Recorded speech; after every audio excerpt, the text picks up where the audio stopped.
밥상 뉴스. 네, 정은정 농촌사회학자와 함께합니다. 어서 오세요. 네, 안녕하세요. 네, 오늘 어떤 이야기인가요?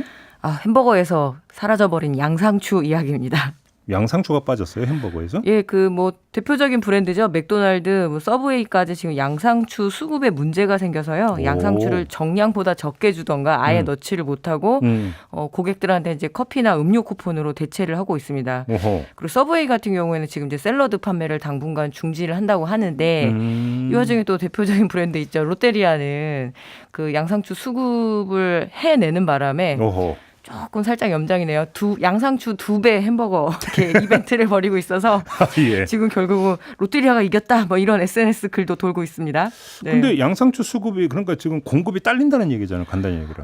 예, 겨울 한파의 원인이기도 한데요. 갑자기 추워졌잖아요, 10월에. 아, 예, 예. 근데 이건 결과적인 문제고요. 누적된 문제는 이 양상추라는 작물 자체가 굉장히 더위와 습기에 약해요. 오. 근데 올 여름에 엄청 더웠잖아요. 말도 그래서 못했죠. 이미 좀 예. 거의 녹아내리다시피 했다라고 이렇게 말씀들을 하시는데 심지어 또 9월에 이 장마처럼 비가 한 열흘이 넘게 오다 보니까 이 두 가지가 겹쳐서 지금 제대로 출하가 안 된 거죠. 양상추 입장에서 올해가 최악이었군요. 예, 근데 앞으로도 더 최악일 것 같은데 특히 강원도에서 이 여름에 고랭지 양상추가 길러지고 가을 지금 출하가 돼야 되는데 여러 가지 어려움들이 겹친 거죠. 네. 그래요? 그러면 양상추 없는 햄버거를 먹어야 되는 겁니까? 그건 팥수 없는 찐빵하고 비슷한 거 아닌가요? 그렇죠. 그래서 앞으로도 좀 그럴 것 같습니다. 특히 겨울 양상추가 나올 때까지는 좀 기다리셔야 되는데 이제 8월에 정식이라고 해서 모종을 심었거든요. 그러면 12월 초부터 조금 출하가 되니까 그때까지는 기다리셔야 되지만 양상추에서는 끝나지 않겠죠. 다음번에 또 토마토가 이런 문제를 일으킬 수도 있고요. 예, 물론 그렇겠지. 기후위기 문제 피할 수 없죠. 그래서 보통 이 양상추가 여름에 재배가 워낙 어렵다 보니까 네. 미국이나 중국에서도 수입을 좀 했었거든요. 여름 양상추 같은 경우에는. 그런데 중국도 올해 양상추 농사에 굉장히 애를 먹었다고 해요. 제가 또 수입 안 하냐고 여쭤보려고 했더니 또 거기 막히네요. 네, 그래서 미국 쪽에 생산된 것들을 좀 들여왔는데 문제는 뭐냐면 물류가 다 같이 꼬여 있는 거죠.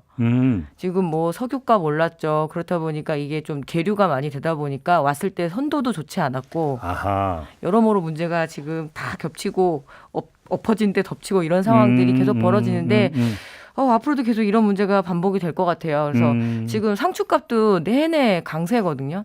특히 이런 날씨에 엽채류가 좀 약해요. 상추라든가. 제가 지난 주말에 제육쌈밥 먹었거든요. 네. 근데 역시 쌈채소가 약간 줄었더라고요. 예, 리필하셨습니까? 그럼 센스 없는.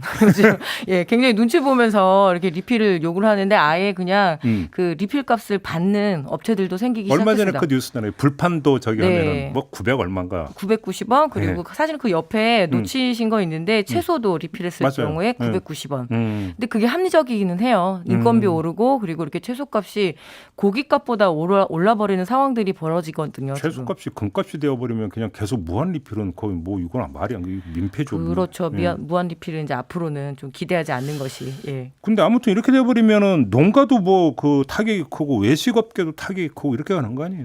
예, 지금 들어오는 양상추 롯데리아 아까 얘기 잠깐 드렸는데 들어오는 양상추 상태도 그렇게 좋지는 않다고 해요. 예. 워낙 이제 그 무름병이 지금 도지고 있고 우리 식탁에 이렇게 양상추를 비롯해서 브로콜리처럼 이걸 양채라고 하거든요. 본격적으로 등장이 20년 정도밖에 안 돼요. 잠깐만 양상추도 그래요? 네, 양상추. 왜 되게 오래전부터 먹었다는 느낌이 들죠? 양배추를 아니에요? 드셨을 겁니다. 아마 군대에서 양배추 김치 같은 거. 네. 맞아요. 그 삶아갖고 쌈 싸먹고. 네, 근데 양상추 같은 경우에는 이제 샐러드 인기가 올라가면서 이렇게 같이 인기가 올라갔고 또 기본 반찬으로 많이 깔렸거든요. 근데 이게 또 주다가 안 주면은 불만들이 또 올라올 수밖에 없습니다. 그렇죠. 그런데 기본적으로 한반도에 좀 잘 안 맞는다라고 얘기를 해요. 양상추가? 왜냐하면 봄, 가을에 재배가 잘 되는데 봄, 가을이 짧잖아요, 우리나라가. 갈수록 없어지고 있죠. 예, 그래서 주로 이제 강원도 고랭지에서 하지만 강원도 고랭지도 연작 피해가 나는 거죠. 계속 배추 심고 양배추 심다 보니까 지력이 많이 상실됐다라고 지금 현장 농민들이 그렇게 얘기를 하셔서 장기적으로도 그렇게 전망은 좋지 않다라고 얘기하시는데 아이고 외식업은 말할 것도 없죠. 이 또 양상추 이렇게 반드시 들어가야 되는 게 샌드위치나 샐러드인데 그렇죠. 수급이 어렵다 보니까 좀 대체품을 찾고 싶은데 이 대체품이 로메인 상추나 이게 대체품인데 그것도 제대로 안 되는 거죠. 양배추는 안 되는 거죠? 네, 농사가 잘 안 되는 거죠. 좀 두껍죠. 길거리 토스트는 그 채썬 양배추를 넣습니다. 그런데 지금 양상추야겠지만 이게 양상추에서 안 끝날 수도 있는 거잖아요. 예, 지금 채소류뿐만 아니라 이 수입 농수산물 가격도 엄청나게 올랐어요. 그러니까 이제 뭐 벨기에산 그런 삼겹살 이런 것도 오르는 거죠. 왜냐하면 곡물 수급 상태가 지금 전 세계적으로 안 좋습니다. 그렇다 보니까 사료값이 상승이 되고 예. 그러면 당연히 그 가격에 반영이 되고 또 그렇죠. 현대농업 석유로 농사 짓거든요. 석유값 비싸면 물류 꼬이죠. 그리고 비닐이라든가 비료라든가 그렇죠. 예, 그렇죠. 그래서 이 화학 그 농부자재 값이 오르기 때문에 당연히 가격에 포개지는데 인력 수급 상황도 좋지 않은 것도 큰 원인입니다.